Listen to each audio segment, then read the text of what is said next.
Good afternoon. I'm Milton Bradley. My ancestor Daniel Bradley of Cripplegate, England, sailed from London on the good ship Elizabeth, settled in Salem, Massachusetts, April 8, 1635. He later removed to Haverhill to help build its first meeting house.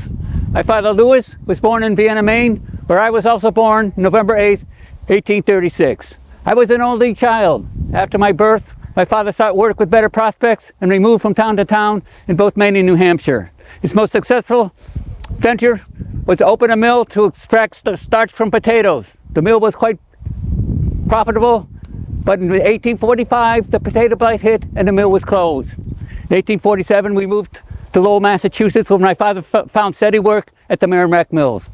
When I first started school, I found I did quite well in reading, writing, and drawing, but failed poorly in math and would come home in tears after failing a math test.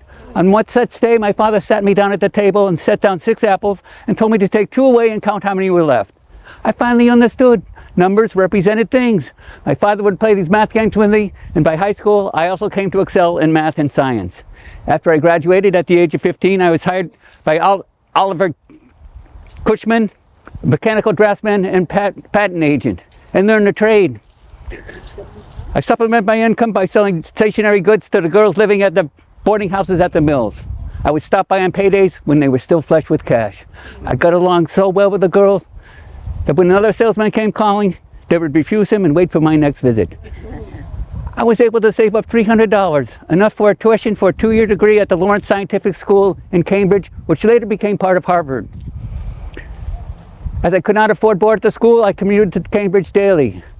At night, I taught drafting to the mechanics working at Merrimack. In the spring of 1856, my parents moved to Hartford, Connecticut for a better job. I chose to go with them as I still could not afford board at the school and dropped out with only 1 semester left. I could not find work in Hartford. And tired of being idle, I took the train upriver to Springfield. I roamed the streets and finding nothing suitable, I made my way back to the station in despair when I spotted the smokestack of a Bemis & Company Locomotive Works on Lyman Street.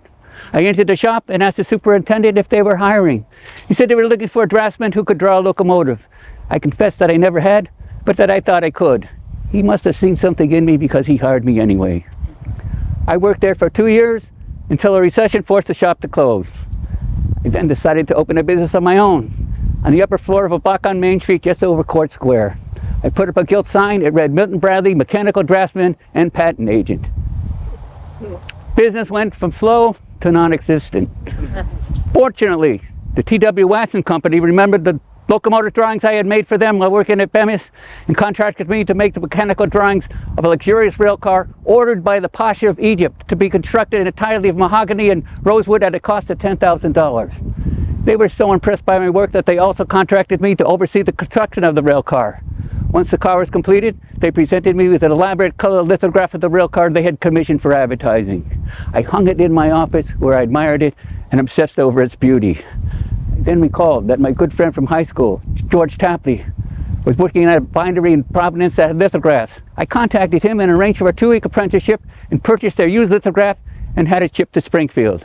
It arrived on January 30th, 1860. It was installed in the same room when I first came to work at Springfield at the Bemis Company. The lithographer I hired was a nightmare. The deadline for a large order of prints was looming, and not for the first time he was nowhere to be found. I searched and I searched, and I found him sitting in a baggage cart at the depot, quite drunk and proclaiming he had quit. I would have to learn to run the machine on my own. My customer complained about poor quality, and I apologized and promised to do better, and I did. By May, I had so many orders that I had to move my equipment to my largest space on Main Street. I put up a sign to advertise my newly formed company. It read Milton Bradley Company, Publishers, Lithographers. Does anyone recognize the man in this picture? Yeah. Yes. That's Abraham Lincoln. Samuel Bowles, the newspaper publisher, convinced me to produce this lithograph of the then presidential candidate. It sold briskly, and in anticipation of an uptick in sales, you can pass it around, I printed off over 1,000 copies. A few days later, a man burst into the shop and demanded a refund. He claimed the likeness was not true. And he was right. Lincoln had grown a beard. My inventory was now worthless, and my business faltered. My good friend George Tapley had been hired by Samuel Bowles to work in his bindery and was now living in Springfield. To cheer me, he invited me over to play some board games. This lifted my spirits and got me thinking about creating a board game of my own. At this time, board games were really based on chance. Players moved in one direction by the roll of the dice. My game would be different. Players would need to think strategically to choose the most advantageous direction to move. My board game resembled a checkerboard. Started in the lower left-hand corner at the infancy square and was won by reaching the happy old age square in the upper right-hand corner and earning 100 points without landing on ruin. I called my game the checkerboard game of life. I ran my lithograph 12 hours a day, 6 days a week until I filled up a trunk, which I then took up to New York City. I trekked from store to store and introduced myself to each proprietor. Hello, sir. I'm Milton Bradley. I have an amazing game that encourages children to lead a highly moral and exemplary life and appeals to young and old alike. May I demonstrate? By the end of the second day, I had emptied my trunk and returned to Springfield with a slew of orders. I sold 40,000 games that first year alone, and it always remained a top seller.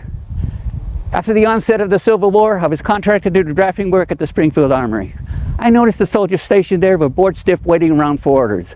I came up with the idea for a game kit I called Games for Soldiers. It would easily fit in a knapsack and contain miniature versions of chess, checkers, backgammon, dominoes, and the checkered game of life.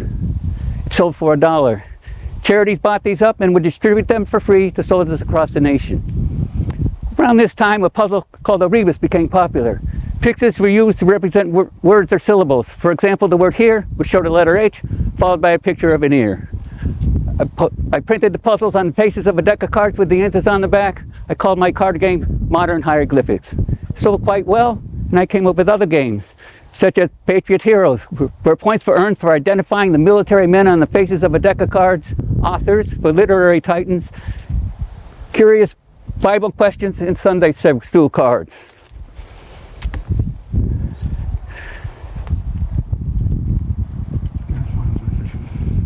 When jigsaw puzzles became popular, I had a hunch that appealing to boys might help boost sales. I was proven right when my puzzle of a smashed-up locomotive had record sales. One day I was examining some toys I had ordered from Germany, but became fascinated by a toy drum with gaily colored pictures on its side. As I turned the toy around, admiring the artwork, I realized that if put in the right orders, the picture could tell a story. I came up with something I called a myriopticon. 22 scenes depicting the Civil War were printed on a scroll and mounted on 2 rollers. The scenes were changed by turning the crank, and the story narrated using the book that provided. This novelty proved quite popular, and I received several letters from customers who related that whenever they brought the myriopticon out, their neighbors would stop by uninvited to see the show. Several times while sitting on my back porch after supper, I was shocked to hear my normally civilized neighbors screaming at each other. It turns out they were playing a yard game called croquet and could not agree on the rules. I then began to research and collect the rules of croquet from both here and abroad. I built my own set and played around with it each evening until I came up with a reasonable set of rules. I took out a patent on April 8th, 1866. The patent included the Bradley official rules of croquet, wooden socket wicket holders, and indexable balls with black or white stripes for use so players could easily tell which balls belonged to their team. The game sold so well that I had trouble getting enough wood for my suppliers, so I opened a lumber mill of my own in West Granville, Vermont. I came up with other versions, a smaller version for children, portable version for travel, and an indoor set for winter practice.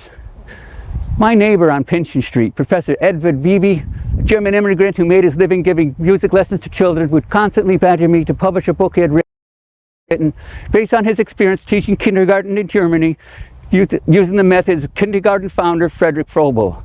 As the cost would be prohibitive, I always refused him. One day he cornered me as I was leaving my office and announced that Elizabeth Peabody, who had established the first kindergarten in Boston, would be giving a lecture at the Elm Street School. That evening I was mesmerized by Miss Peabody's speech and became a convert. Learning by playing was exactly what had gotten me excited about school. I published the professor's book, which he titled Paradise of Childhood, A Practical Guide to Kindergarten. It was awarded the bronze medal at the Philadelphia Exposition in 1876. One of the principles of kindergarten is the use of materials for children to play with to facilitate learning. I then went on to develop and produce these I then focused on developing these materials. I started with the most basic color. At this time, colors of the same hue were not consistent, even from the same supplier. I devised a color wheel to accurately calibrate the exact mix of hues needed to replicate each color on the spectrum. Colors of the same hue could now be produced for the making of colored paper, paints, and crayons. I wrote several books on the subject, then went on to develop and produce other educational products, such as multiplication sticks, colored pegs, drawing tablets, rulers, compasses, stencils, alphabet and phonetic flashcards, number tablets, fraction discs, and classroom furniture. These educational products were not profitable. I kept the prices low so that the teachers and charities that ran the kindergartens could afford them. The company officers complained bitterly about the headache these products caused. My good friend George Tapley, who now had a thriving business of his own, saved the company by buying them out. He also allowed the company to move into the buildings he owned on Cross and Willow Streets. I turned the directorship over to George, and I took charge of the education division. The adoption of kindergartens was slow. In 1878, there were only 200 nationwide, but by the turn of the century, there were over 3,000. By then, the educational division was turning a healthy profit, and the company had grown so that we now had sales offices in major cities across the nation. My competitors also began selling educational products, and I feared that the original ideals of Frederick Froebel's kindergarten were being lost. To counter this, I purchased a small monthly magazine published in Buffalo called the Kindergarten News. I redesigned the magazine and retitled it the Kindergarten Review. Its circulation spread nationwide and then went international, where it became the official organ of the International Kindergarten Union. Even in my late 60s, I still came to work at the plant every day, but with a later start time. I would take an hour-and-a-half lunch and have the pressing machines turned off so that I could nap. I retired in 1907. On sunny afternoons, I'd like to drive around the city with my wife in my Stanley steamer and wave at my neighbors as we passed by. After one such Saturday drive, I woke up the next morning feeling quite ill. I never recovered. I died 2 days later, May 30th, 1911, at the age of 74. Thank you.